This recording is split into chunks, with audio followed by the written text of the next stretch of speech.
आखिर जिंदगी में असली सुखी कौन सा व्यक्ति है? इस विषय पर गौतम बुद्ध की बेहद ही प्रसिद्ध कहानी की शुरुआत करते हैं। हम हमेशा उन चीजों के पीछे भागते रहते हैं जो हमारे पास नहीं हैं।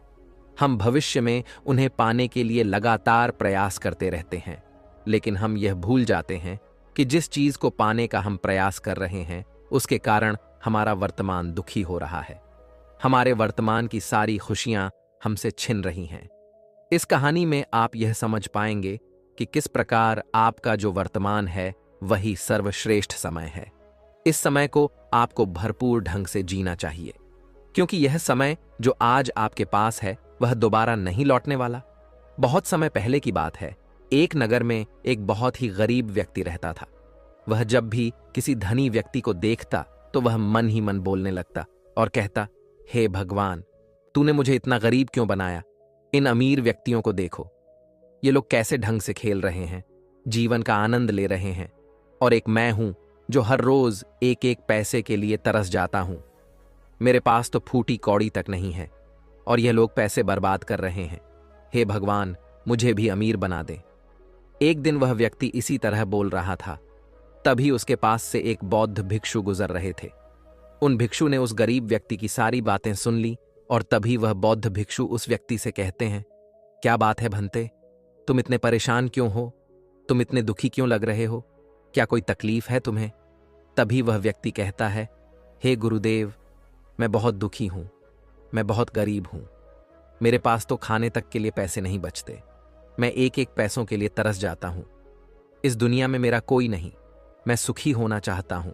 मुझे सुखी होना है, मुझे अमीर होना है। हे गुरुवर, क्या आप मुझे कोई ऐसा उपाय बता सकते हैं जिससे मैं जल्द से जल्द अमीर हो जाऊं और मेरे पास किसी चीज की कोई कमी ना रहे? उस व्यक्ति की यह बात सुनकर उन बौद्ध भिक्षु ने उस व्यक्ति की तरफ ध्यान से देखा और फिर उस व्यक्ति को कहते हैं, भंते, तू मेरे साथ चल। इतना कहकर वह भिक्षु उस गरीब व्यक्ति को एक अमीर व्यक्ति के घर ले गए। उस अमीर के घर को देखकर उस गरीब व्यक्ति की आंखें फटी की फटी रह गईं। उस गरीब व्यक्ति ने उन भिक्षु से कहा, हे गुरुवर, इतना अमीर होने के लिए तो मैं कुछ भी कर सकता हूं। यदि मेरे पास इतने पैसे हो तब तो क्या ही बात है, इस घर में तो कितना आनंद आता होगा। तभी वह भिक्षु मुस्कुराने लगे और उस गरीब व्यक्ति से कहते हैं, इसीलिए तो मैं तुम्हें यहां पर लाया हूं। इतना कहते हुए भिक्षु उस व्यक्ति को उस घर के मालिक के पास ले जाते हैं और उस अमीर व्यक्ति से कहते हैं, तुम्हारे पास तो इतनी धन दौलत है, इतना आलीशान घर और सारे ऐश ओ आराम है, क्या तुम सुखी हो? तभी व्यक्ति जरा सा मायूस होकर उन बौद्ध भिक्षु से कहता है, हे गुरुवर, कैसा सुख? केवल धन दौलत होने से सुख तो नहीं आ जाता। मैं तो जन्म से ही अंधा हूं और एक अंधे के जीवन में सुख कैसे हो सकता है? सुखी तो वे लोग हैं जिनके पास आंखें हैं, जो लोग इस संसार को देख पा रहे हैं, इसकी खूबसूरती को आंख भर के निहार पा रहे हैं। हे गुरुवर, मैं तो बस इतना ही चाहता हूं कि केवल मुझे कुछ पलों के लिए ही सही, लेकिन इस संसार को देखने का अवसर प्राप्त हो। मैं कम से कम एक बार अपने माता पिता, अपने रिश्तेदारों को देख सकूं, और इसके लिए चाहे मुझसे मेरी कोई पूरी दौलत ही क्यों ना ले ले, मैं देने के लिए तैयार हूं। मैं इतना दुखी हूं जितना दुखी और कोई नहीं हो सकता। हे ईश्वर, आपने मुझे अंधा क्यों बनाया? तभी उन बौद्ध भिक्षु ने उस गरीब व्यक्ति की ओर इशारा करते हुए कहा, तुम्हारे पास एक बहुत दिग्गज अवसर है।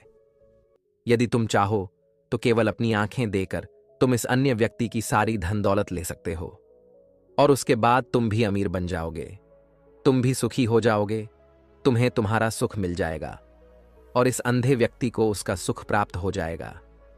तभी वह गरीब व्यक्ति कहता है, नहीं नहीं गुरुजी, आप ये क्या कह रहे हैं? बिना आंखों के मैं अमीर होकर क्या करूंगा? ना गुरु, ना मैं अपनी आंखें नहीं दूंगा। तभी वह बौद्ध भिक्षु उस गरीब व्यक्ति से कहते हैं, एक बार फिर से सोच लो, इतना अच्छा अवसर तुम्हें दोबारा नहीं मिल पाएगा। तभी वह गरीब व्यक्ति कहता है, यदि आपके पास कोई और मार्ग है तो बताइए, अन्यथा मैं अपने घर चलता हूं।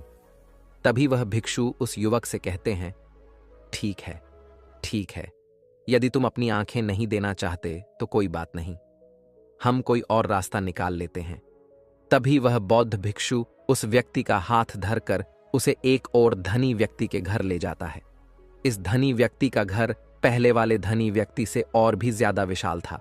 यह देखकर वह गरीब व्यक्ति कहता है, अरे अरे, इतना आलीशान घर मैंने आज तक नहीं देखा था।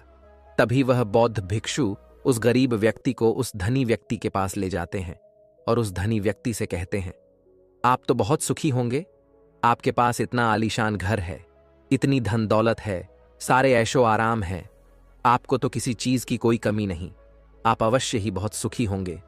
तभी वह धनी व्यक्ति मायूस होकर उन बौद्ध भिक्षु से कहता है, आप यह कैसी बातें कर रहे हैं? आप तो जानते हैं कि मेरे दोनों हाथ काम नहीं करते, मैं अपाहिज हूं। यह जो इतनी धन दौलत आप देख रहे हैं, इन्हें देखकर भी मैं अपने हाथ वापस नहीं ला सकता। तो ऐसे में यह धन दौलत मेरे किस काम की? इससे तो अच्छा होता कि ईश्वर ने भला ही मुझे गरीब बनाया होता, लेकिन कम से कम मेरे दोनों हाथ मुझे सही दे देता। ना जाने भगवान ने मुझे क्यों अपाहिज बना दिया।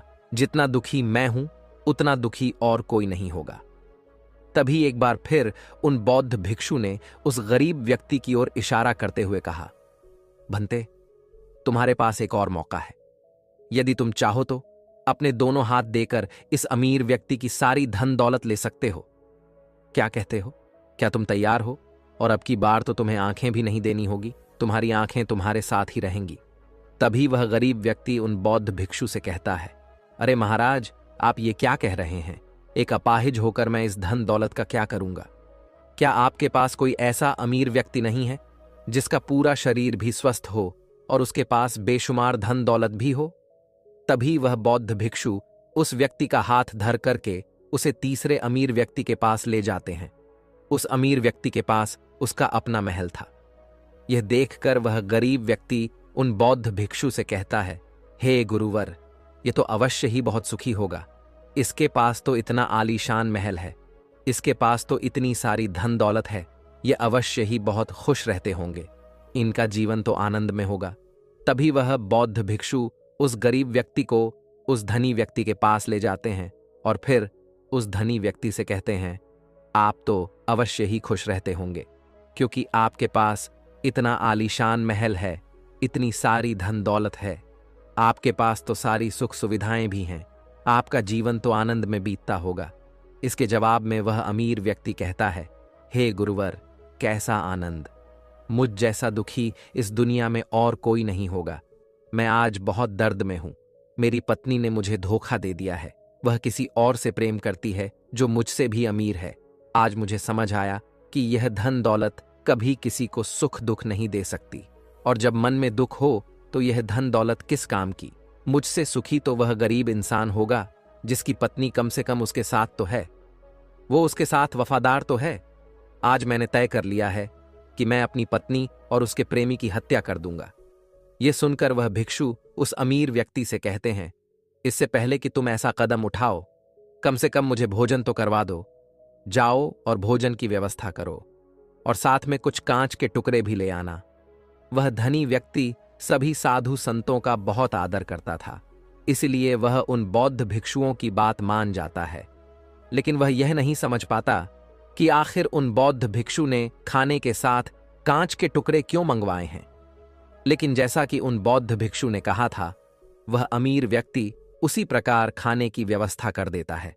वह भोजन के साथ कुछ कांच के टुकड़े लेकर उन बौद्ध भिक्षु के पास पहुंचता है।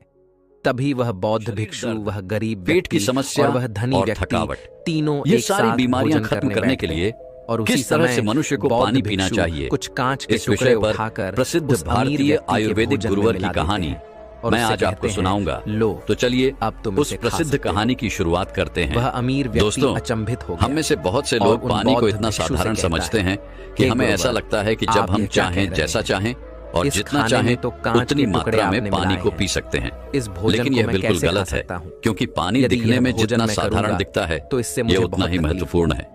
और ये हो हमारे सकता है शरीर में कि सभी मेरी अंगों मृत्यु को भी हो जाए। ठीक तरीके से काम तभी वह करने के लिए भिक्षु शरीर मुस्कुराने में लगे बनने वाले और जहरीले उस अमीर पदार्थों को व्यक्ति से कहते बाहर हैं, निकालने के लिए तुम्हें होता यह है। बात तो समझ में पेट आ से गई, लेकर त्वचा लेकिन तक तुम्हें यह बात और नहीं वजन समझ में बढ़ाने आई से लेकर कि अगर इस वजन भोजन को खाना घटाने है तक तो इस भोजन के कांच के पानी एक टुकड़ों को बहुत बड़ी तुम्हें भूमिका निकाल कर निभाता अलग है। करना ही होगा। इसीलिए तभी पानी यह की भोजन सही तुम्हारे मात्रा खाने में योग्य इसको बनेगा पीने का और सही तब यह तरीका, भोजन तुम्हें कोई इसको तकलीफ पीने का नहीं सही देने समय वाला, बल्कि और तुम्हें पानी को सुख ही किस प्रदान तरह से करेगा। पीने से इस पर क्या वह क्या अमीर फायदे हो व्यक्ति सकते हैं अचरज में उन और क्या बौद्ध क्या भिक्षु नुकसान से आपको हो कहता सकते है, हैं। हे गुरुवर, अगर इसके बारे में आखिर आप जानकारी क्या ना हो कहना चाहते हैं? तो व्यक्ति चाहे तभी कितनी वह भी बौद्ध अच्छी अच्छी भिक्षु चीजें क्यों ना खा उस ले, अमीर व्यक्ति उसका से सही कहते फायदा हैं, शरीर को नहीं मिल पाता ऐसे है लोग और जिसकी जो वजह से कांच के भविष्य टुकड़े में के बहुत सारी समान हैं, प्रॉब्लम्स को फेस यदि करना तुम पड़ सकता उनके है। साथ चिपके जैसे रहोगे कि अब चंद तो कब्ज, तुम्हें दर्द गैस, तो लिवर अवश्य में ही होगा। दिक्कत, कमजोरी, जिस थकान प्रकार यह होगी। कांच का टुकड़ा मिला हुआ भोजन तुम्हें दर्द प्रदान करेगा, इसलिए इसका समाधान तो यही है कि तुम इन कांच के टुकड़ों को भोजन से अलग कर दो और जो है उस पर ध्यान दो, अर्थात कि तुम उन लोगों को भूल जाओ जो तुम्हारे जीवन में नहीं है और उन लोगों पर ध्यान दो जो इस समय तुम्हारे साथ हैं, जैसे कि तुम्हारी पुत्री। वह भी तो तुम्हारे प्यार की भूखी है। क्या तुम्हारा यह कर्तव्य नहीं है कि तुम उसका ख्याल रखो, उसकी परवरिश करो? आगे भिक्षु उस अमीर व्यक्ति से कहते हैं, सुख तो तुम्हारे पास ही है, बस इन कांच के टुकड़ों को, अर्थात अपनी पत्नी और उसके प्रेमी की हत्या करने का यह विचार अपने मन से निकाल दो, अन्यथा यह कांच के टुकड़ों से मिला हुआ भोजन के समान ही होगा और इसका परिणाम भी बहुत भयानक होगा। वह भिक्षु इतना कहकर शांत हो गए और उस अमीर व्यक्ति को भी उन भिक्षु की बात समझ में आ गई। उन्होंने तुरंत ही उन बौद्ध भिक्षु के चरण छुए और वह अमीर व्यक्ति कहने लगा, हे गुरुवर, आपने मुझे पाप करने से बचा लिया है, मैं आपका बहुत बहुत आभारी हूं। उसके बाद वह भिक्षु उस गरीब व्यक्ति को लेकर आगे की ओर निकल जाता है। तभी रास्ते में वह गरीब व्यक्ति उन भिक्षु से कहता है, हे गुरुवर, क्या इस दुनिया में ऐसा कोई नहीं है जो सुखी हो? तभी वह भिक्षु उस गरीब व्यक्ति से कहते हैं, भंते, आखिर तुम सुखी क्यों नहीं हो? इस पर वह गरीब व्यक्ति कुछ देर के लिए सोच विचार करता है, लेकिन उसके पास कोई जवाब नहीं होता। तभी वह भिक्षु उस गरीब व्यक्ति से कहते हैं, क्योंकि तुम्हें वह चाहिए जो तुम्हारे पास नहीं है। तुम्हारे पास धन नहीं है और तुम्हें धन चाहिए। तुम अमीर होना चाहते हो। तुम्हें लगता है कि वह तुम्हें सुख देगा, लेकिन तुम इस वास्तविकता को भी भूल रहे हो कि बाद में तुम्हें दुख भी वही देगा। जैसे कि जब हम पहले एक अमीर व्यक्ति के पास पहुंचे थे तो उसके पास आंखें नहीं थीं। उसके पास जो नहीं था वह उसके लिए बिलख रहा था, जबकि उसके पास तो बेशुमार धन दौलत थी और उसका पूरा शरीर भी पूरी तरह से स्वस्थ था, लेकिन उसका ध्यान उस पर नहीं था। वह उसे छोड़कर उन चीजों के पीछे भाग रहा था जो उसके पास नहीं थीं। इसी तरह से दूसरे अमीर व्यक्ति के पास आंखें थीं, धन दौलत भी थी, लेकिन हाथ नहीं थे। इसी प्रकार जो चीज उसके पास थी वह उसका आनंद नहीं ले रहा था, बल्कि वह तो इस दुख में था कि उसके पास उसके हाथ नहीं है। और ठीक इसी प्रकार से तीसरा अमीर व्यक्ति भी दुखी था, क्योंकि उसके पास तो धन दौलत भी थी, ऐशो आराम भी था और उसके पास तो उसका पूरा शरीर भी था। वह पूरी तरह से स्वस्थ और तंदुरुस्त भी था, लेकिन फिर भी वह दर्द में था, क्योंकि उसे उसकी पत्नी ने धोखा दे दिया था, जो उसकी कभी हो ही नहीं सकती थी। जो स्त्री केवल धन के लिए किसी और के साथ भाग जाए, क्या वह उसका साथ कभी दे सकती थी? नहीं। लेकिन उस अमीर व्यक्ति के पास जो था, अर्थात उसकी पुत्री, वह उसके बारे में सोच ही नहीं रहा था। आगे वह भिक्षु उस गरीब व्यक्ति से कहते हैं, अमीर गरीब होने से दुख और सुख का कोई मतलब नहीं होता। अमीर हो या गरीब, हमारे दुखी होने का एकमात्र कारण यही होता है कि हम हमेशा उन चीजों के पीछे भागते रहते हैं जो हमारे पास हैं ही नहीं, और जो वर्तमान में हमारे पास है हम उस पर ध्यान ही नहीं देते और ना ही उसका आनंद ले पाते हैं। हम तो केवल भविष्य में घूमते रहते हैं, भूतकाल में अटके रह जाते हैं, और यह सारी गलतियां हम वर्तमान की जमीन पर करते हैं। और यही कारण है कि तुम कभी आनंदित हो ही नहीं पाते, तुम कभी खुश नहीं रह पाते, क्योंकि जो आनंद का समय है, अर्थात वर्तमान का समय है, वह तो यूं ही नष्ट हो जाता है। तभी आगे वह भिक्षु उस गरीब व्यक्ति की ओर इशारा करते हुए कहते हैं, भंते, तुम मुझे यह बताओ क्या तुम्हारे पास उन तीनों अमीर व्यक्तियों के दुखों में से कोई एक भी दुख है? तभी वह गरीब व्यक्ति सोच विचार कर उन भिक्षु से कहता है, नहीं, मेरे पास उन अमीर व्यक्तियों के दुख में से कोई भी दुख नहीं है। इस पर भिक्षु उस गरीब व्यक्ति से कहते हैं, तो फिर तुम दुखी क्यों हो? इसका जवाब देते हुए वह गरीब व्यक्ति उन भिक्षु से कहता है, हे गुरु, भले ही मैं उनके मुकाबले सुखी हूं, पर क्या धन कमाना या धन प्राप्त करने की इच्छा नहीं होनी चाहिए? क्या मुझे अपने वर्तमान को इसी तरह से स्वीकार कर लेना चाहिए? क्या मुझे हमेशा इसी तरह से गरीब रहना चाहिए? तभी भिक्षु दिल से मुस्कुराते हुए उस गरीब व्यक्ति से कहते हैं, वर्तमान में वर्तमान क्षण का आनंद लो। वर्तमान में ही ऐसे कर्म करो जिससे तुम्हारा भविष्य सुधर सके, लेकिन ऐसी चीजों के पीछे व्यर्थ समय न गवाओ जो तुम्हारे पास आज नहीं है। जो तुम्हारे पास आज है उसका आनंद लो, और जो तुम पाना चाहते हो उसके लिए केवल कर्म करो, और उस कर्म का फल तुम्हें भविष्य में मिलेगा। यानी इसकी चिंता में भी मत रहना, क्योंकि यदि तुम इसकी चिंता में रहोगे तो कभी सुखी नहीं रह पाओगे, भले ही हालात कितने भी बुरे क्यों ना हो। केवल अपने आज पर ध्यान दो और अपने कर्म मन लगाकर करो। इतना कहकर वह भिक्षु शांत हो गए, और गरीब व्यक्ति को भी उन बौद्ध भिक्षु की बात अच्छी तरह से समझ में आ चुकी थी। वह यह समझ चुका था कि अब से उसे अपने वर्तमान पर ध्यान देना है, उसे अपने वर्तमान को सुधारना है। उसके बाद उस गरीब व्यक्ति ने उन बौद्ध भिक्षु को प्रणाम किया और वापस अपने घर लौट गया। अब से वह गरीब व्यक्ति यह सोचकर हमेशा खुश रहने लगा कि कम से कम वह उन तीन अमीर व्यक्तियों से अधिक खुश है। उसके पास अधिक खुशियों की वजह है। हाँ, यह बात और है कि उसके पास धन नहीं है, लेकिन उसके पास ऐसी चीजें हैं जो धन से कहीं ज्यादा कीमती हैं, और वह है उसका पूरा शरीर जो पूरी तरह से स्वस्थ है। दोस्तों, मैं उम्मीद करता हूं कि यह कहानी सुनने से आपके जीवन में अच्छे बदलाव आए होंगे। आपको इस वीडियो से क्या सीखने मिला, यह कमेंट करके जरूर बताइए, और अपने परिवार, दोस्तों या आपके करीबी इंसान के साथ यह कहानी शेयर करके उन्हें भी इस ज्ञान से परिचित करवाएं। बाकी अगर आपको यह वीडियो दिल से अच्छी लगी हो तभी इस वीडियो को लाइक कर देना, और आपने अब तक इस चैनल को सब्सक्राइब ना किया हो तो चैनल को सब्सक्राइब भी जरूर कर देना। आपका हर दिन शुभ हो और खुशियों से आपका जीवन भरा रहे। धन्यवाद। नमो बुद्धाय। चलिए बढ़ते हैं दूसरी कहानी की तरफ। इस कहानी में एक अजीब सा रहस्य बताया गया है, जिससे आप अपने अवचेतन मन की शक्ति को इस्तेमाल करके जिंदगी की कठिन से कठिन सफलता आसानी से प्राप्त कर सकते हैं। कैसे अपने अवचेतन मन की शक्ति को इस्तेमाल करना है, इसकी विधि क्या है, इस विषय पर हम आज एक अद्भुत कहानी आपको सुनाएंगे। दोस्तों, हमारा जो चेतन मन होता है उससे करीब 9 गुना अधिक ताकतवर हमारा अचेतन मन होता है। अगर 1 गुना ताकत हमारे चेतन मन के पास है तो इसका अर्थ यह हुआ कि उससे 9 गुना अधिक ताकत हमारे अवचेतन मन के पास है, क्योंकि अवचेतन मन ही हमारे पूरे शरीर को नियंत्रित करता है। चेतन मन हमारे दिमाग का एक हिस्सा है जो हमारे विचारों और भावनाओं से प्रेरित होता है, और हमारा चेतन मन ही तर्क वितर्क करने में हमारी मदद करता है। लेकिन दूसरी तरफ हमारा अवचेतन मन यह तर्क वितर्क नहीं करता। यह उस जानकारी को ग्रहण कर लेता है जो इसे चेतन मन देता है। इसीलिए जैसा हम अपने अवचेतन मन में सोचते हैं वैसे ही हम बनते चले जाते हैं। क्या आपने कभी इन बातों पर विचार किया है कि कोई व्यक्ति दुखी क्यों है और वहीं पर दूसरा व्यक्ति इतना सुखी क्यों है? एक व्यक्ति सुख और समृद्धि से भरा हुआ है, वहीं पर दूसरा व्यक्ति इतना गरीब और दुखी क्यों है? एक व्यक्ति भयभीत है जबकि दूसरा व्यक्ति आस्था और विश्वास से भरा हुआ है। एक व्यक्ति आलीशान महलों में रहता है, वहीं पर दूसरा व्यक्ति गरीब और टूटी फूटी कुटिया में रहता है। कोई बहुत सफल है तो कोई असफल। कोई व्यक्ति जरा सी मेहनत करके सफलता प्राप्त कर लेता है, और वहीं पर कोई दूसरा व्यक्ति जीवन भर मेहनत करने के बाद भी असफल ही रह जाता है। तो आखिर इन सब चीजों का कारण क्या है?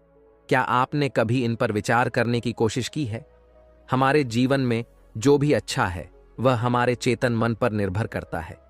अर्थात यदि आप अपने चेतन मन में यह बात भरेंगे कि मेरे साथ जो कुछ भी होगा वह अच्छा होगा, मेरे साथ जो कुछ भी हो रहा है वह अच्छा हो रहा है और मैं एक दिन कामयाब जरूर बनूंगा, तो आप अवश्य ही अपने जीवन में कामयाब बन जाएंगे। वहीं पर यदि आप अपने अवचेतन मन में बुरी बुरी बातें रखेंगे, अर्थात नकारात्मक बातें कहेंगे, तो आपके जीवन में केवल नकारात्मकता ही भर जाएगी और आपके साथ कुछ भी अच्छा नहीं होगा। आप जहां जाएंगे वहां पर आपके हाथ केवल असफलता ही लगेगी। आप हमेशा निराश और परेशान ही रहेंगे, लेकिन उनका हल आपको कभी नहीं मिल पाएगा। इसलिए यदि आप भी अपने मन को अच्छी तरह से जानना चाहते हैं, वह सेवा काम करवाना चाहते हैं, जो आप चाहते हैं उसे अपने नियंत्रण में रखना चाहते हैं, तो इस कहानी को अंत तक जरूर देखिएगा, क्योंकि इस वीडियो में आपको ऐसी महत्वपूर्ण जानकारियां मिलेगी जिसकी मदद से आप अपना जीवन अच्छे से जी सकते हैं। आप जो चाहे उसे हासिल कर सकते हैं। आप जिस भी लक्ष्य को प्राप्त करना चाहते हैं उसे आप प्राप्त कर सकते हैं। आज की इस कहानी में हम यह जानने वाले हैं कि आखिर चेतन मन और अवचेतन मन में मुख्य अंतर क्या है और वह किस तरह से काम करता है, और हम अपने अचेतन मन में अच्छी बातें किस प्रकार से भर सकते हैं जिससे हमारा जीवन परिवर्तित हो सके, हम सफलता की ओर आगे बढ़ सके। बहुत समय पहले की बात है। एक नगर में एक बहुत ही प्रसिद्ध गुरु रहा करते थे। उनकी ख्याति दूर दूर तक फैली हुई थी। उनके आश्रम में उनके कई शिष्य भी थे। एक दिन संध्या के वक्त वह गुरुवर अपने सभी शिष्यों को बुलाकर उन्हें उपदेश दे रहे थे। वे कह रहे थे, शिष्यों, हमारा मस्तिष्क दो भागों में विभाजित है, चेतन मन और अवचेतन मन। चेतन मन हमारे मस्तिष्क का पहरेदार है, वहीं पर अवचेतन मन हमारा मालिक है। उन गुरु की आवाज सुनकर एक शिष्य ने कहा, है गुरुदेव, आप क्या कहना चाहते हैं? आप कहीं यह तो नहीं कह रहे कि हमारे भीतर कोई और है जो हमें चला रहा है, जो हमारी सारी क्रियाओं पर नजर रखे हुए हैं? इस पर गुरुवर उस शिष्य को मुस्कुराते हुए कहते हैं, भंते, मैं तुम्हें एक छोटी सी कहानी सुनाता हूं। इस कहानी में तुम्हें तुम्हारे सवालों का जवाब मिल जाएगा। इस कहानी को ध्यानपूर्वक सुनना और इसे समझने का प्रयास करना। आगे गुरुवर कहानी बताते हुए कहते हैं, बहुत समय पहले की बात है। एक नगर में एक बहुत ही धनी सेठ रहा करता था और उसकी एक आलीशान हवेली भी थी। उसकी हवेली के द्वार पर हमेशा एक पहरेदार तैनात रहता था और हवेली में जब भी कोई उपद्रव होता, कोई शोर शराबा होता, तो उसकी आवाज चारों ओर गूंजने लगती और उस आवाज को सुनकर आसपास के लोग भी उस महल के पास आते और उस पहरेदार को खूब समझाने की कोशिश करते और कहते, देखो, तुम्हारी हवेली से बहुत सारी आवाजें आती हैं जिससे हमारे घर की शांति भंग हो जाती है। कृपया करके इन आवाजों को बंद करो। आखिर इस शोर शराबे में क्या रखा हुआ है? इस तरह से हल्ला करके तुम अपना जीवन कैसे शांति से बिता सकते हो? इस पर वह पहरेदार जवाब देते हुए कहता है, देखो भाई, मैं जानता हूं कि शोर करना बुरी बात है, लेकिन मैं क्या करूं? मैं भी इससे बहुत परेशान हूं। जो भी आवाजें होती हैं वह हवेली में होती है, इससे मेरी भी शांति भंग होती है। लेकिन आप मुझे क्यों समझा रहे हैं? इसका कारण मैं तो नहीं, इसका कारण तो मेरा मालिक है। आप उसे जाकर समझाइए। यह बात सुनकर लोग भी यह बात समझ जाते हैं कि बात तो सही है। आखिर इसमें इस पहरेदार की क्या गलती है? यह तो केवल अपना काम कर रहा है। गलती तो मालिक ही है। वह उपद्रव करता है, वह शोर शराबे करता है, और जब भी उसे यह सब करने का मन होता है तो वह हवेली के बाहर आता है और उपद्रव करके वह वापस हवेली में जाकर बैठ जाता है। और जिन लोगों को भी उस हवेली के मालिक से तकलीफ होती है, जिनकी भी शांति भंग होती है, वे सभी आकर उस पहरेदार को ही समझाने का प्रयास करते हैं। वह उसे खूब सुनाते हैं, लेकिन क्या इससे यह समस्या सुलझेगी? इस प्रश्न के साथ गुरुवर अपने शिष्य से कहते हैं, तुम ही बताओ, इसका क्या समाधान है? इस पर वे शिष्य गुरु के इस प्रश्न का जवाब देते हुए कहता है गुरुवर, जिन्हें भी उन हवेली के मालिक से तकलीफ है जो शोर शराबे करता है और लोगों की शांति भंग कर देता है, उन सभी को उनसे बात करनी चाहिए, तभी तो इसका समाधान निकलेगा। भला पहरेदार की इसमें क्या गलती है? वह तो केवल अपना काम कर रहा है और वह उससे ज्यादा कर भी क्या सकता है? उसके हाथों में तो और कुछ भी नहीं है। इस पर वह गुरुवर मुस्कुराते हुए अपने उस शिष्य से कहते हैं, भंते, ठीक इसी तरह से हमारा मन भी होता है। हमारा चेतन मन मनुष्य का पहरेदार होता है, और पहरेदार को यह अच्छी तरह से पता है कि क्रोध करना बुरी बात है, बुरे शब्दों का इस्तेमाल करना बुरी बात है, अश्लील ख्यालों में खोए रहना बुरी बात है। अर्थात हमारे चेतन मन को यह बात बहुत अच्छी तरह से पता है कि गुस्सा करना, आलस करना, काम वासना जैसे विचार गलत है। यह सभी विकार हमारे भीतर नकारात्मक विचार उत्पन्न करते हैं, जिससे हमारा विनाश होता है। लेकिन वह कर भी क्या सकता है? वह चीज उसके हाथों में है ही नहीं, क्योंकि वह चीज वह कर ही नहीं रहा। यह तो वह अंदर बैठा मालिक कर रहा है, अर्थात हमारा अवचेतन मन, जो हमसे कोई भी कार्य बहुत ही आसानी से करवा लेता है। और यह सभी बातें हम में से हर कोई अच्छी तरह से जानते हैं, और हमें ऐसा लगता भी है कि हम अच्छी तरह से समझ चुके हैं, जैसे कि वह पहरेदार समझता है। लेकिन वास्तविकता में तो इससे हमारे जीवन पर कोई भी बुनियादी फर्क नहीं होता। आगे वह गुरु उस शिष्य से कहते हैं, भंते, तुमने भी अपने आप को कई बार यह समझाने की कोशिश की होगी कि मुझे सुबह सही समय पर उठना है, आश्रम की साफ सफाई करनी है, भिक्षा मांगने जाना है, और रात को आने के बाद मुझे ध्यान भी करना है। लेकिन क्या इससे कोई फर्क हुआ? इसका जवाब देते हुए शिष्य कहता है, नहीं, बिल्कुल नहीं हुआ। मैंने कई बार अपने आप को समझाया है कि मुझे इस समय पर यह काम करना है, मुझे अपना समय व्यर्थ नहीं करना, मुझे अपने समय का इस्तेमाल करना है, और मुझे आगे बढ़ना है।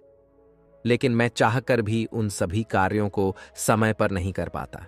इस पर वह गुरुवर अपने उस शिष्य से कहते हैं, भंते, जब भी हम अपने आप को कुछ समझाने का प्रयास करते हैं तो हमें ऐसा लगता है कि अब हम समझ चुके हैं और अब हमसे कोई गलती नहीं होने वाली, और हम सोचते हैं ज़रेनिया कि अब हमारा जीवन बदल जाएगा, हम जो भी करेंगे अब वह सही होगा, अब तो हम जीवन में सफलता प्राप्त कर ही लेंगे।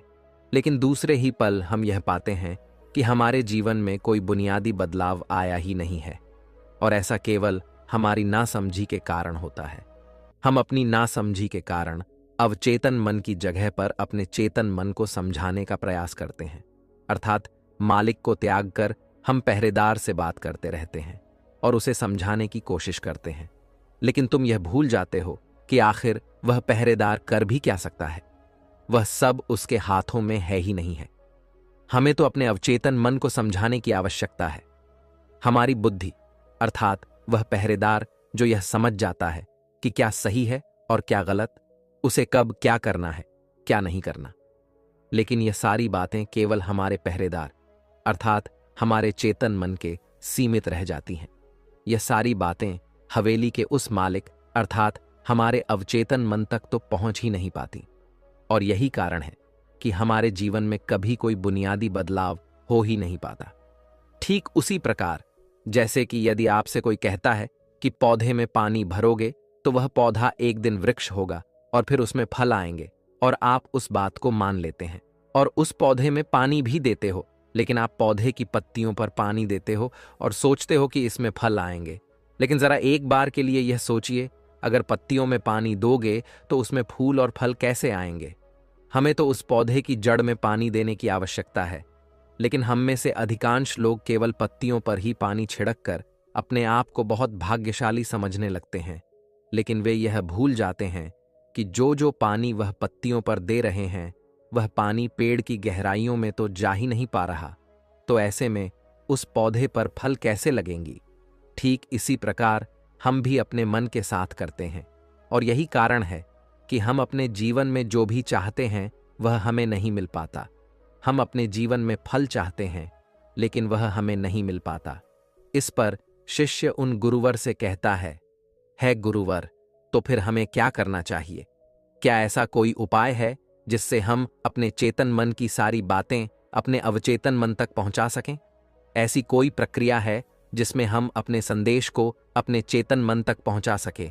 इस पर वह गुरुवर शिष्य से कहते हैं, भंते, यदि तुमने अपने संदेश को चेतन मन तक पहुंचा दिया, तब तुम जो चाहोगे वह इच्छा प्राप्त कर सकते हो। तुम जैसा चाहो उस लक्ष्य को प्राप्त कर सकते हो, क्योंकि हमारा अवचेतन मन हमारे चेतन मन से 9 गुना अधिक शक्तिशाली होता है। आपने कभी ना कभी यह देखा ही होगा कि एक मनोवैज्ञानिक जब किसी के मन के गुप्त राज को जानने की कोशिश करता है, तब वह मनोवैज्ञानिक जब उसके मन की बात को बाहर निकलवाना चाहता है, उसके अतीत में जो भी घटना घटी है उसमें साफ साफ रूप से प्रवेश करना चाहता है, तो इसके लिए वह हाइप्नोसिस का उपयोग करते हैं। और आप में से अधिकांश लोगों ने इस प्रक्रिया को देखा ही होगा। इस प्रक्रिया का प्रयोग करके मन की सारी सूचनाएं अपने आप ही बाहर निकलती हैं। इस प्रकार किसी के भी मन को काबू में करके हम उससे जो चाहे वह कार्य करवा सकते हैं। हाँ, अब आपके मन में यह भी प्रश्न उठ रहा होगा कि शायद वह सभी हमारे अवचेतन मन की चाल को समझते हैं, वह इसे अच्छी तरह से जानते हैं कि उसे किस तरह से अपने काबू में किया जाता है। तो इसका जवाब बहुत ही सीधा और सरल है, और इसका जवाब है हाँ, क्योंकि उन्होंने इसके ऊपर कई बार प्रयोग किया है और वह इसमें इतने निपुण हो जाते हैं कि वह किसी भी दूसरे मन पर अपना काबू कर सकते हैं। और अगर आप भी अपने अवचेतन मन की बात को समझते हैं, अपने मन की चाल को समझते हैं, तो आप भी अपने ही नहीं बल्कि किसी दूसरे के मन को भी वश में कर सकते हैं। आगे गुरुवर अपने उस शिष्य से कहते हैं, भंते, अपने अचेतन मन तक संदेश पहुंचाने के लिए आपको अपने चेतन मन को शांत करना होगा, उसे सुलाना होगा। और ऐसा इसीलिए क्योंकि हमारा चेतन मन तर्क वितर्क करने में माहिर है। वह एक पहरेदार है, वह हमारी रक्षा के लिए हमेशा तैनात रहता है।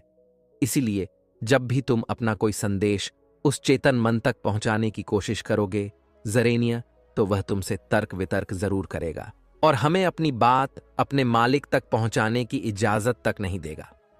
जब तक कि हम अपनी बात अपने चेतन मन को अच्छी तरह से समझा नहीं देते या उसे शांत नहीं कर देते, तब तक वह हमें उस हवेली में घुसने नहीं देगा। क्योंकि हमारी सामान्य बुद्धि अर्थात हमारा चेतन मन तर्क वितर्क करने में माहिर होता है, और यही कारण है कि हम में से अधिकांश लोग अपने अचेतन मन तक एक साफ और स्पष्ट संदेश पहुंचा ही नहीं पाते, और इसी कारण हम अपने अचेतन मन को भी अच्छी तरह से समझ नहीं पाते। और हमारा अचेतन मन तर्क वितर्क नहीं करता, उसे तो केवल साफ और स्पष्ट संदेश चाहिए जिस पर वह कार्य कर सके। और उस तक हम साफ और स्पष्ट संदेश तभी पहुंचा सकते हैं जब हमारा मन पूरी तरह से शांत रहेगा, जब हमारे मन में और कोई विचार नहीं होंगे। और यही कारण है कि जब एक मनोवैज्ञानिक किसी के मन पर प्रयोग करता है, उसके मन को काबू करने की कोशिश करता है, उससे मनचाही बात निकलवाने की कोशिश करता है, तो सबसे पहले वह उसके चेतन मन को ही सुलाते हैं। आपने कहीं ना कहीं यह तो देखा ही होगा कि उनके सामने एक पेंडुलम जैसी चीज उनकी आंखों के सामने रख दी जाती है और उसे घुमाया जाता है, जिसे लगातार देखने के बाद वह व्यक्ति पूरी तरह से निद्रा में चला जाता है, और इस कारण उसका चेतन मन पूरी तरह से शांत हो जाता है। और जब उसका पहरेदार पूरी तरह से सो जाता है और उसके पास तर्क वितर्क करने के लिए कोई नहीं बचता, तब वह वैज्ञानिक आसानी से उस हवेली में जाता है और उस मालिक से जी भर के बातें करता है। जो बातें वह चाहता है वह बातें वह उससे निकलवा देता है। टिब के एक महान दार्शनिक ने कहा था कि अगर बात समझ में आ जाए तो आपका जीवन परिवर्तित हो जाता है। लेकिन उन्होंने वह बात उस समय के लोगों के लिए कही थी, क्योंकि उस समय टिब और बाकी दुनिया के लोग बहुत सरल हुआ करते थे। उनका मन बहुत साफ हुआ करता था और उनको जो भी बातें बताई जाती थीं वह उन बातों को बहुत शांतिपूर्वक सुनते और समझते थे। उस समय कोई भी तर्क वितर्क नहीं करता था, और जब कोई व्यक्ति तर्क वितर्क करने में माहिर होता था तो वह उसे तर्क वितर्क करने देते और शांति से केवल उसकी बातें सुनते, जब तक कि व्यक्ति तर्क वितर्क करके थक ना जाए। तो वह गुरु के पास वापस आता है और उनसे कहता है गुरुवर, मैं अब तर्क वितर्क करके थक चुका हूं, लेकिन उससे मुझे कुछ भी हासिल नहीं हुआ। कृपया करके अपना कोई मार्ग बताइए, आप मुझे अपने तरीके से समझाएं। अब मैं उसमें कोई भी अवरोध उत्पन्न नहीं करूंगा। ठीक इसी प्रकार से हमारी बुद्धि भी काम करती है। जब हमारा मस्तिष्क तर्क वितर्क करके थक जाता है, तब उसे इस बात का एहसास होता है कि तर्क वितर्क करके उसे कुछ भी हासिल नहीं होने वाला, और उस समय तक उसे कुछ भी समझ में नहीं आएगा। अगर आपको यह वीडियो दिल से अच्छी लगी हो तभी इस वीडियो को लाइक कर देना, और आपने अब तक इस चैनल को सब्सक्राइब ना किया हो तो चैनल को सब्सक्राइब भी जरूर कर देना। आपका हर दिन शुभ हो और खुशियों से आपका जीवन भरा रहे। धन्यवाद। नमो बुद्धाय। दर्शकों, आज की यह कहानी सुनने के बाद आपकी जिंदगी बेहद ही आसान हो जाएगी। जिंदगी को कैसे जीना चाहिए और खुशी खुशी कैसे बड़ी से बड़ी सफलता प्राप्त की जा सकती है, इसके पीछे का एक गहरा रहस्य आज मैं आपको एक कहानी के माध्यम से सुनाऊंगा। तो चलिए कहानी की शुरुआत करते हैं। दोस्तों, महात्मा बुद्ध कहते हैं कि शांति हमारे भीतर है, शांति हमारे अंदर से आती है, इसे बाहर ढूंढना व्यर्थ है। लेकिन अगर आप आज के समय की बात करेंगे तो आज हर एक मनुष्य केवल दौड़ में लगा हुआ है। उसे दौड़ना पसंद है, वे दूसरों से आगे निकलना चाहता है और दूसरों से कुछ अलग मुकाम बनाना चाहता है। लेकिन वह यह भूल चुका है कि जिस रास्ते पर वह दौड़ रहा है वह रास्ता कभी खत्म नहीं होता और ना ही आपको कभी मंजिल मिल पाएगी, क्योंकि यह रास्ता अनंत है, इसका कोई अंत नहीं। अंतिम समय में भी जब हम अपने आप को देखते हैं तो हम अपने आप को वही रास्ते पर खड़ा ही पाते हैं जहां से हमने इसकी शुरुआत की थी। हालांकि यह सच जानकर भी लोगों को कोई फर्क नहीं पड़ता। वह तो इस रेस में, इस दौड़ में जितना चाहते हैं वह अपने आप को श्रेष्ठ साबित करना चाहते हैं। जब कोई उनसे पूछता है कि तुमने अपने जीवन में क्या हासिल किया, तब हम अपना बखान करने से कभी पीछे नहीं हटते। हम इसका जवाब कुछ इस तरह से देते हैं कि हमने अपने जीवन में यह हासिल किया, मैंने अपने जीवन में वह हासिल किया, मैंने इस मुकाम को पाया है, मैंने इतने वर्षों की तपस्या के बाद इस पौधे को हासिल किया है। लेकिन इस बात का असली मतलब केवल वही समझा सकता है जिसने ये सब कुछ पाने के चक्कर में अपने समय को गवा दिया और अभी भी वह इस दौड़ में दौड़ रहा है, क्योंकि उसे अपनी मंजिल अभी तक नहीं मिली। वह इस अनंत रास्ते की आखिरी छोर तक पहुंचना चाहता है, लेकिन जब वह पीछे मुड़कर देखता है तो वह अपने आप को इस रास्ते पर अकेला खड़ा महसूस कर पाता है। और यही हम सबके साथ भी होगा। हम सब भी इससे बच नहीं सकते, लेकिन जो समय से पहले अपने आप को जान पाते हैं, जो अपने आप को समझ पाते हैं, वह इस अनंत यात्रा को पहले ही देख लेते हैं, समझ जाते हैं। वह अपनी हर गलतियों को सुधारने का प्रयास कर पाते हैं। लेकिन जिन्हें यह नहीं पता कि वह कहां जा रहे हैं और उनकी यात्रा कब खत्म होगी, वे लोग इस दौड़ में केवल दौड़ते ही चले जाते हैं। इसे और अच्छे से समझाने के लिए आज की जो कहानी मैं आप सभी के लिए लेकर आया हूं, इस कहानी के माध्यम से आप यह समझ सकेंगे कि हम इस अनंत यात्रा को कैसे समाप्त कर सकते हैं और ऐसी क्या चीज है जिसे हम अपने जीवन में उतारकर अपने आप को समझ सकते हैं, पहचान सकते हैं, जिससे हम अपने जीवन की सभी समस्याओं का समाधान कर सकते हैं। एक समय की बात है, किसी नगरी के एक पहाड़ पर एक गुरु रहा करते थे। उन गुरु की ख्याति दूर दूर तक फैली हुई थी।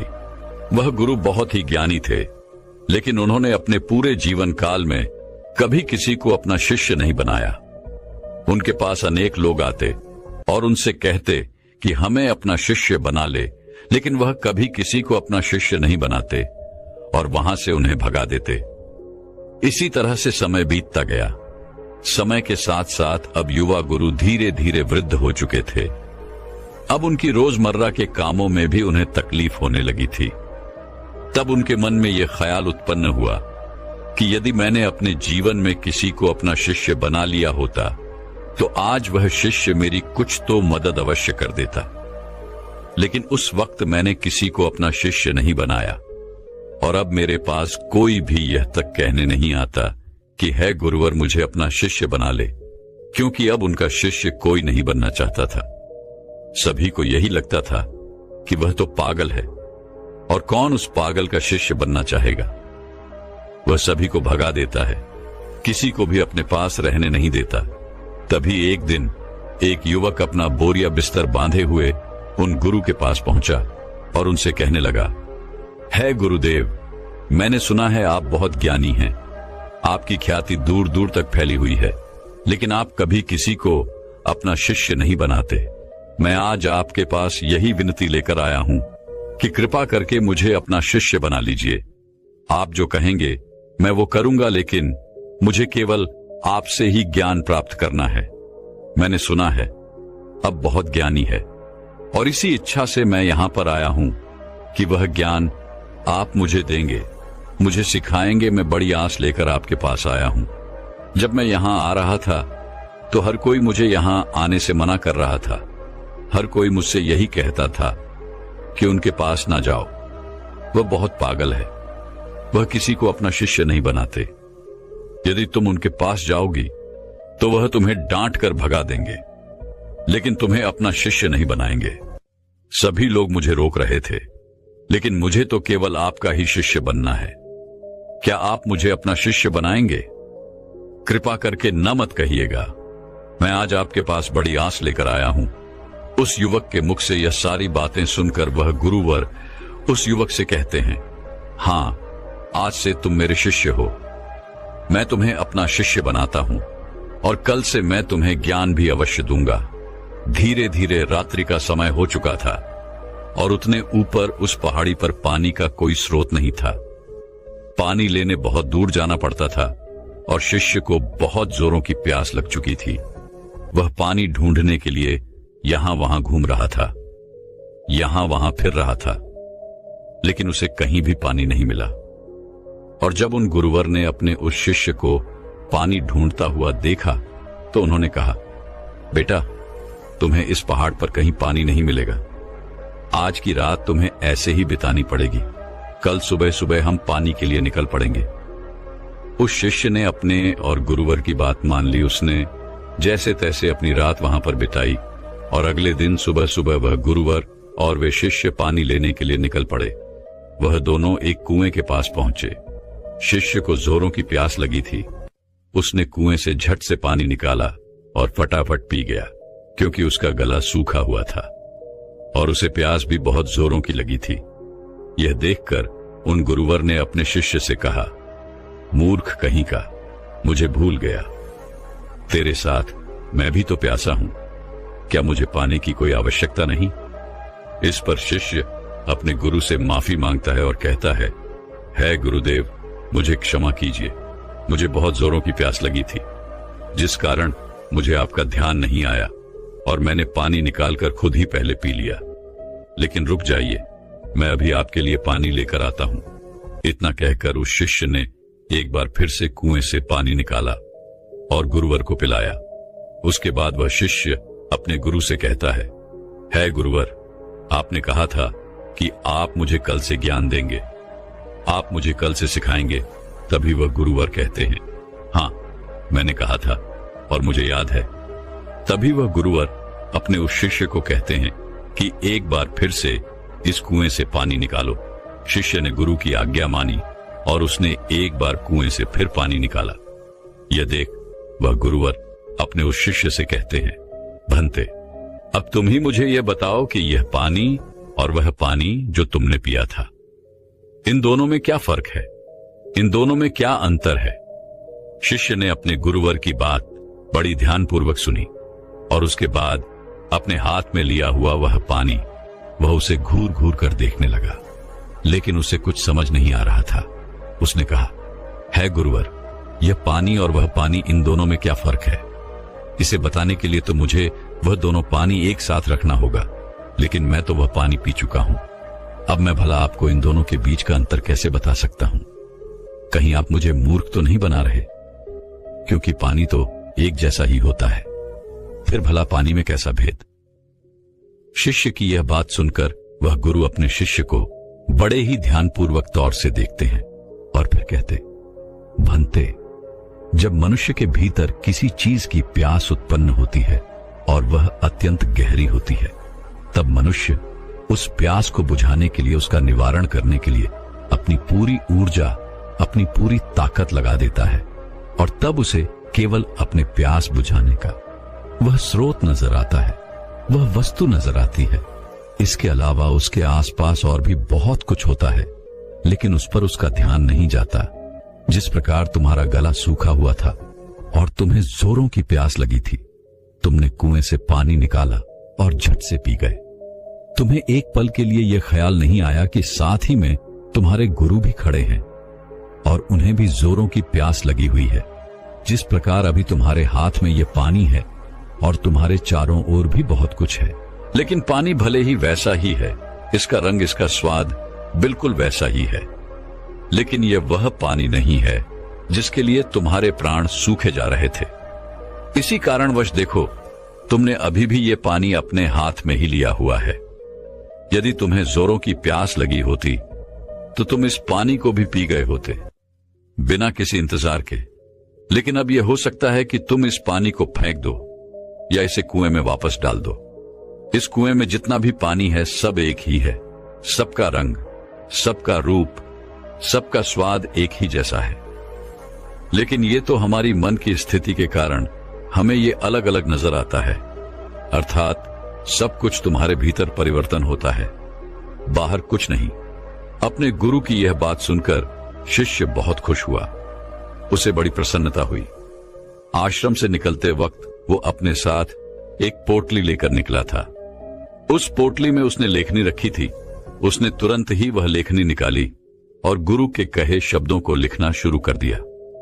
यह देखकर वह गुरुवर अपने उस शिष्य से कहते हैं, भंते, यह तुम क्या कर रहे हो? इसके जवाब में शिष्य अपने गुरुवर से कहता है गुरुवर, आपने जो कुछ भी कहा मैं उसे भूलना नहीं चाहता। यह सब मुझे सीखना है, मुझे याद करना है, जिस कारण मैं इसे लिख रहा हूं, और बाद में मैं इसे याद भी कर लूंगा। तभी तो मैं ज्ञानी बन पाऊंगा, तभी तो मैं लोगों को ज्ञान बांट सकूंगा।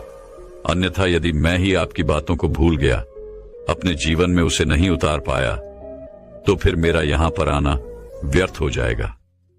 गुरु ने अपने उस शिष्य की सारी बातें ध्यानपूर्वक सुनी और उसके बाद वह अपने शिष्य से कहते हैं, भंते, ये सब तो ठीक है, लेकिन अब चलो, आश्रम चलने का वक्त हो चुका है और फिर हमें अभी भिक्षाटन के लिए भी तो जाना है।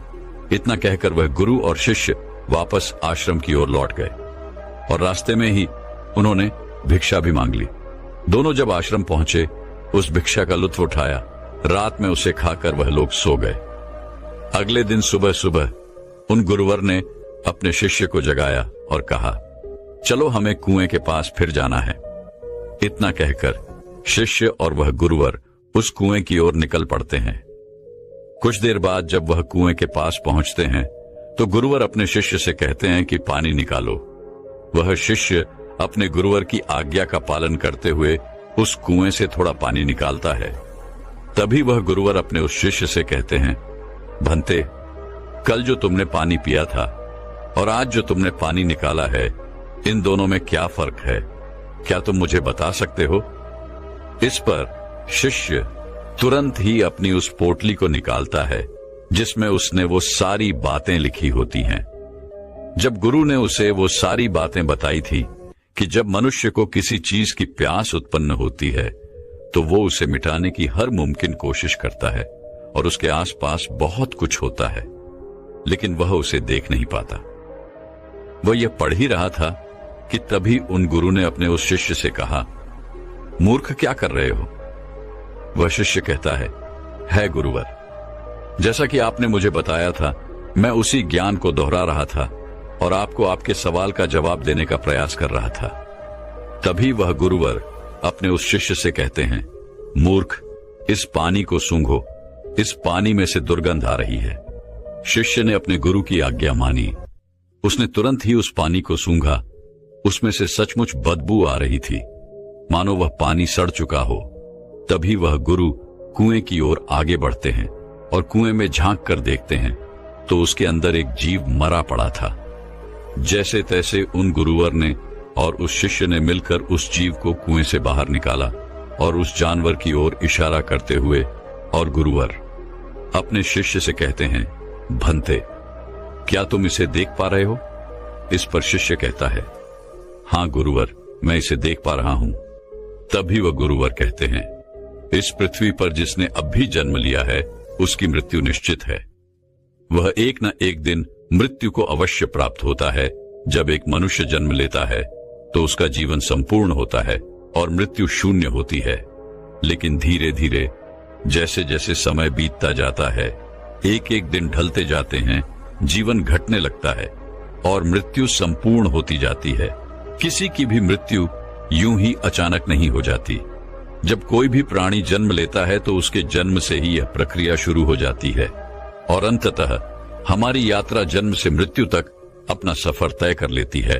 हाँ, यहाँ पर यह जरूर होता है कि किसी के लिए तेज प्रक्रिया होती है और किसी के लिए यह प्रक्रिया धीमी होती है, लेकिन यह प्रक्रिया सभी के लिए काम करती है और सभी को एक ना एक दिन जन्म से लेकर मृत्यु तक का यह सफर तय करना ही पड़ता है।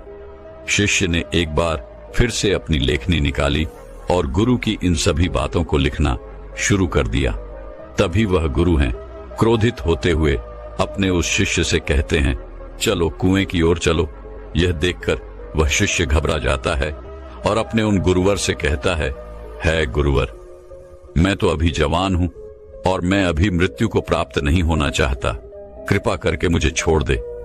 तभी वह गुरुवर अपने उस शिष्य से कहते हैं, बेवकूफ, मैं तुम्हें कुएं में धकेलने नहीं जा रहा।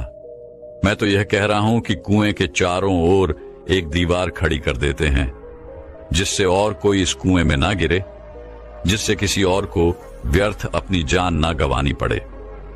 दोनों ने बड़ी मुश्किल के साथ कुछ लकड़ियां इकट्ठा की और कुएं के चारों ओर एक दीवार बना दी, जिससे अब उस कुएं के अंदर कोई नहीं गिर सकता था। इतनी मेहनत करने के बाद गुरु और वह शिष्य वापस आश्रम लौट आए। धीरे धीरे ऐसे ही कई दिन बीत गए। शिष्य अब उन गुरुवर के साथ अपना अधिकांश समय बिताता था, उनका सारा काम करता था। एक दिन उसने देखा कि उसके गुरुवर बहुत प्रसन्न है। तभी वह उन गुरुवर के पास पहुंचा और अपने उन गुरुवर से कहता है गुरुवर, आज आप बहुत प्रसन्न दिख रहे हैं, क्या मैं आज आपसे कुछ पूछ सकता हूं? तभी वह गुरुवर अपने उस शिष्य से कहते हैं, हाँ अवश्य। तभी शिष्य कहता है गुरुदेव, आप मुझे कोई ऐसा ज्ञान दीजिए जो सबसे बड़ा हो, जिसके आगे मुझे कोई और ज्ञान अर्जित करने की कोई आवश्यकता ना पड़े। वैसे भी दिन ब दिन आप वृद्ध होते जा रहे हैं और आपकी मृत्यु कब आ जाएगी यह मैं नहीं जानता, इसीलिए आप मुझे वह ज्ञान दे दीजिए। तभी तो मैं आपके ज्ञान को लोगों तक फैला सकूंगा, तभी तो लोग आपके बारे में जान सकेंगे। वह अपनी लेखनी लेकर बैठ गया, इस इंतजार में कि गुरुदेव उसे कुछ बताएंगे, कोई ऐसा ज्ञान जो बहुत बड़ा है। लेकिन उन गुरुवर ने अपने उस शिष्य से कुछ नहीं कहा, बस वह चुपचाप बैठ गए। वह काफी देर तक यूं ही मौन रहे और उसके बाद वहां से उठकर चले गए। वे शिष्य चुपचाप ये सब देख रहा था और जब वह गुरुवर वहां से उठकर चले गए तो उसने लेखनी से लिखा, सबसे बड़ा ज्ञान मौन।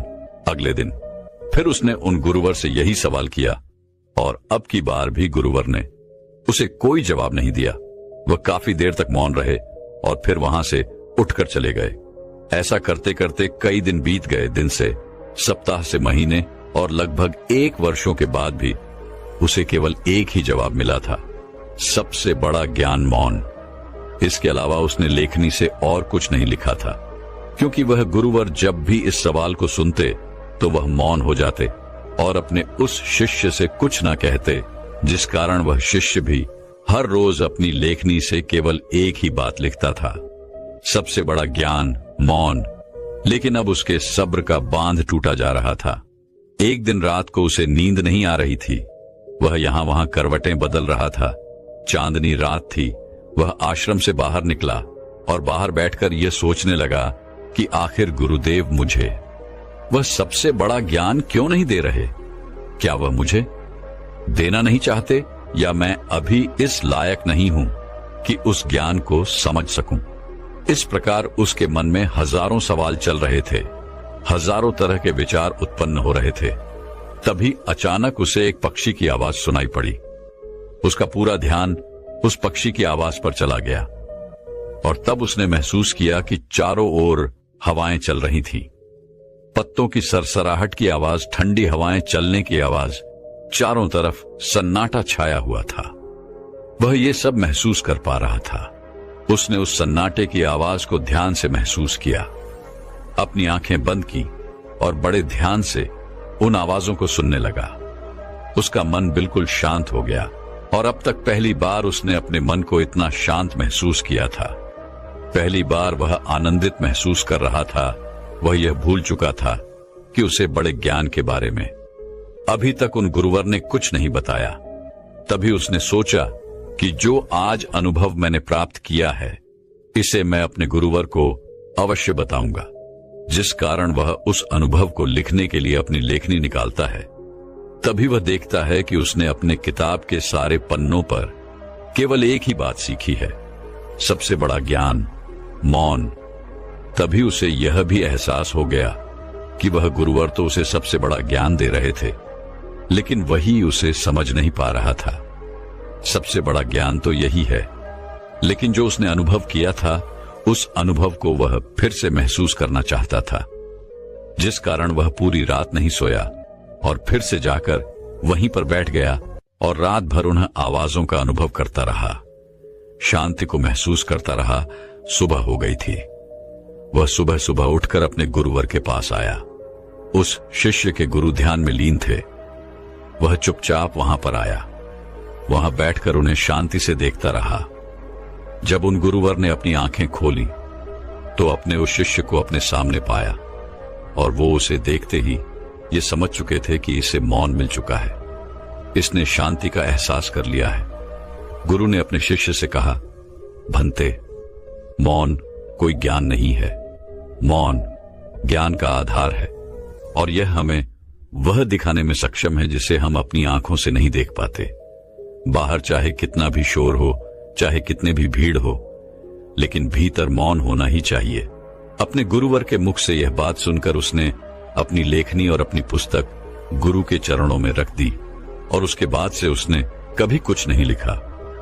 उसने केवल वो सारी बातें महसूस की और धीरे धीरे एक दिन उसने असली ज्ञान को प्राप्त कर लिया। दोस्तों, हम भी अपने जीवन में जन्म से लेकर अपने अंतिम समय तक कुछ ना कुछ इकट्ठा करने में लगे रहते हैं। जितना कर सकते हैं उतना तो करते ही हैं, लेकिन उसके बावजूद भी हम और अधिक पाना चाहते हैं। हम और अधिक इकट्ठा करना चाहते हैं, जिससे हमारे मन में हमेशा एक अशांति रहती है, जिससे हमारा मन हमेशा विचलित होता रहता है और हम कभी भी एक लक्ष्य की ओर आगे नहीं बढ़ पाते। लेकिन इसके बावजूद भी हम कभी भी अपने आप को एक पल के लिए शांत नहीं होने देना चाहते। एक काम से दूसरा काम, दूसरे से तीसरा, तीसरे से चौथा, इसी प्रकार हम अपना पूरा जीवन यूं ही गंवा देते हैं, लेकिन हम कभी भी एक पल के लिए मौन नहीं रहते। इसी कारणवश हम जीवन भर केवल भागते रहते हैं, लेकिन अपने भीतर की उस शांति का अनुभव कभी नहीं कर पाते, जिस कारण हम सब कुछ प्राप्त करके भी कुछ नहीं प्राप्त कर पाते। हमारा जीवन पूरी तरह से व्यस्त हो जाता है। इसलिए दोस्तों, अगर आप भी अपने जीवन में भागते भागते थक चुके हैं, तो एक पल के लिए मौन धारण करें, क्योंकि वह आपको वह ऊर्जा प्रदान करेगा जिससे आप अपने जीवन में एक सही दिशा प्राप्त कर सकेंगे। अपने भीतर झांकने का प्रयास करें। हम में से अधिकांश लोग मौन का व्रत तो अवश्य रखते होंगे, लेकिन केवल यह ऊपरी तौर पर होता है और भीतर की ओर हमारा मन बिल्कुल अशांत रहता है। हमें किसी चीज में चैन नहीं मिलता। हम केवल यहां वहां भागते रहना चाहते हैं, कुछ न कुछ इकट्ठा करना चाहते हैं, जिससे हमें कभी भी शांति नहीं मिल पाती और हम यूं ही इस जीवन के भाग दौड़ में लगे रह जाते हैं। अब आप में से कई लोग यह कहेंगे कि मौन कैसे प्राप्त करें, कैसे हम अपने भीतर की ओर जाके, कैसे हम अपने मन को शांत करें। तो इसका एक बहुत ही सीधा और सरल उपाय है, ध्यान। अपने विचारों को, अपने आप को ध्यान से देखें। आप दिन भर क्या कर रहे हैं, आप कहां पर, कितना समय दे रहे हैं। जब आप किसी चीज को होते हुए देख रहे हैं और आपके मन में किस प्रकार के विचार उत्पन्न कर रहा है, तब आप यह भी समझ पाएंगे कि आप कितनी व्यर्थ की बातें सोचते हैं, जिनका वर्तमान से कोई संबंध नहीं है।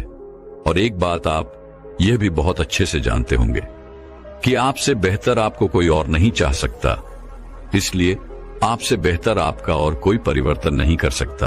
आप जैसा चाहें वैसा अपने आप को बना सकते हैं, इसलिए कोशिश करें।